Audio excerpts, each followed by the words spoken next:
Chits sudden infant death syndrome. இது எதனால் வருதுன்னு ரொம்ப பேருக்கு தெரியாது. இன்ஃபென்ட்னா ஃப்ரம் 1 month to 12 months, 1 yearக்குள்ளே இந்த குழந்தைங்க சடனாக ஏன் டெத் ஆகுறதுன்னு nobody is doing any research. அந்த காலத்தில் குழந்தை கூடவே தாய் இருப்பாங்க, நல்லா பராமரிப்பாங்க, பார்த்துப்பாங்க.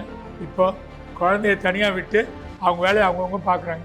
அந்த குழந்தை பெட்ஷீட் எடுத்து மூஞ்சில் முடிக்கின்னு டிஸ்னியா டிஃபிகல்ட்டி இன் ப்ரீத்திங் ஆகி மூச்சு திணறி சாகுது.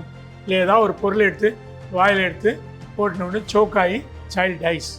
So nobody knows the reason, because attention கிடையாது, குழந்தைங்கள பார்த்துக்கிறது கிடையாது. ஆயாமார் யாரோ ஒருத்தர்கிட்ட விட்டுட்டு போயிடுறாங்க, அந்த ஆயாமாரும் மொபைல் ஃபோனை வச்சுட்டு இருப்பாங்க. So it's a very common disorder.